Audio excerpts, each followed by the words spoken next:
Hello friends and my dear students. As we have studied the strength rating of worm gear in the previous session and we solved out the one numerical on the basis of your university exams. So we are studying this design of machine element 2 of third year 6th semester BTech Mechanical Engineering curriculum of Rajasthan Technical University. So in this wear rating of the worm gear, the maximum permissible torque that worm wheel can withstand without pitting failure or without bearing failure, that will be the lower value among these two formulas, as you have seen in the strength rating as well, that you have to find out the lower value.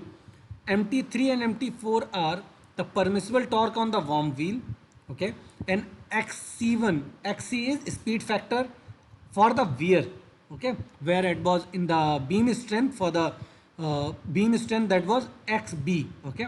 It is here, it is SC, and that was SB. Here it is SC is surface stress factor for worm and worm wheel. These will be depends on XC will depends on a kind of table or graph. XC will depends on the kind of material used for the manufacturing of the worm and worm wheel, and YZ YZ is zone factor, which you have to get it with the help of the table.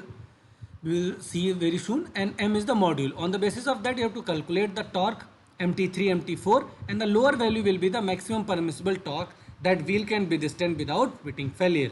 On the basis of that lower value, you can calculate the power transmission capacity. So the value of surface stress factor SC, no, just see this table very carefully.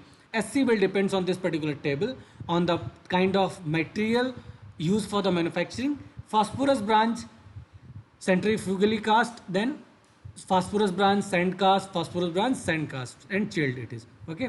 And here it is ABCD mentioned.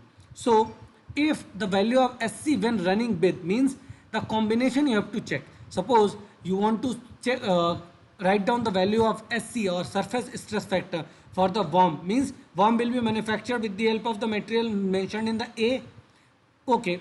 Then this A should be clubbed with or maybe clubbed with either B, C or D, okay. So if A is clubbed with D, okay, then the value of, and it is manufactured by centrifugally cast, then the value of surface stress factor for the worm wheel will be 1.55, okay.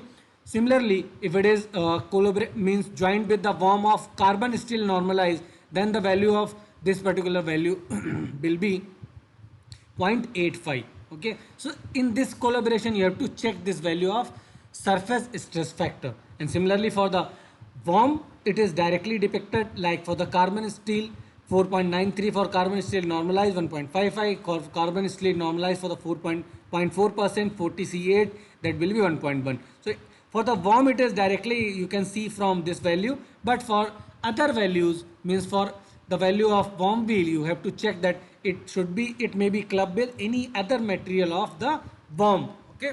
On the basis of that you can calculate. So now the value of zone factor YZ, it can be calculated with the help of the number of teeth and quotient. The quotient value, suppose it is given 10 and the value of Z1 is 1, then this value of YZ will be 1.1143. So similarly, let's see the numerical that we have to take all the data in the previous numerical of the beam strength. On the basis of that we have note down the data. Let's see what was there in that numerical. So this was the numerical data which was there in this beam strength calculation. The same data we are just copying it for the calculation of wear strength.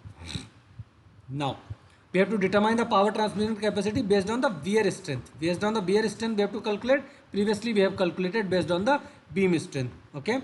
So let's see that N1 is given. So on the basis of Q1 and Z1 we have calculated the value of YZ.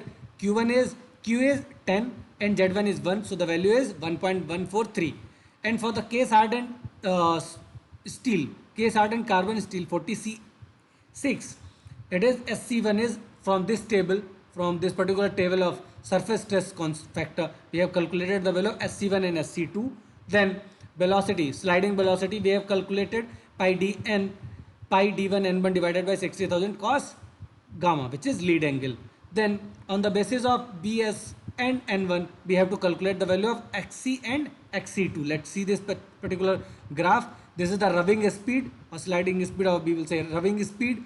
Then this is the revolution per second. Revolution per second you have to see, and the sliding speed. On the basis of these slopes or these curves, you have to check the value of your speed factor, which is xc.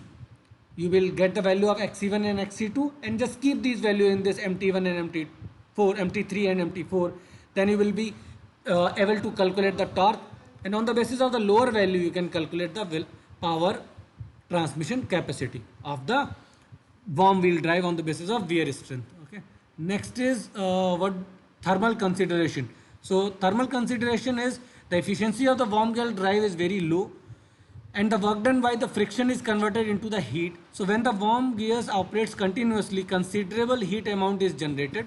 So the rate of heat generated can be calculated with the help of this formula, where Hg is rate of heat generation, and this is efficiency. Okay, so the efficiency of warm gear you have to put it here. On the basis of that you can just calculate the value of heat generated. If you know the power transmitted, then you can calculate the heat transmitted or heat generated, and you can also equate this particular equation to see that what are the temperature at the end, or what are the temperature of the lubricating oil, or what is the temperature of the surrounding air you have to put it. Then you can calculate the temperature of the lubricating oil. If it is more than that, then you have to reduce it somehow. Okay, so in this way you can also calculate the power transmission capacity based on the thermal consideration. Okay, so if numerical had been asked, then we will treat it in upcoming sessions. You may go to the university exams papers where they have asked some numericals based on the warm gear designing. So if you find out any numerical, just do comment. We will come up with the next session with where we will solve out the doubt, and during the live sessions also we will discuss what are the different questions related to the university exams asked previously or in the upcoming exams. So thank you so much for your patience listening, and do subscribe Engineering College Banswara YouTube channel for more such updates about different branches of engineering like mechanical, electrical, civil and computer science. And I am just giving you the page numbers from where you can also see this is the numerical based on the beam strength. You can calculate similarly on the basis of this numerical. You can also calculate the value of wear strength. Okay, and check the answers which is also given in this particular numerical. Just practice these unsolved numericals of this B.V. Bhandari book. I am just giving the reference.